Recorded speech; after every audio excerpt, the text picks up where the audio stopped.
better try and keep this place going. I paid our debts with that money I don't want to talk about that money.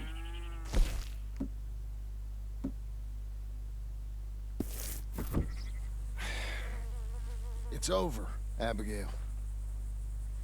I'm sure. Then get to work on this ranch you own and raising your boy. Yes, ma'am. Are you being sarcastic, John Marston? Me? Never. Good. Anyway, I thought you liked this place. No, John, I don't like it. I love it. It's home.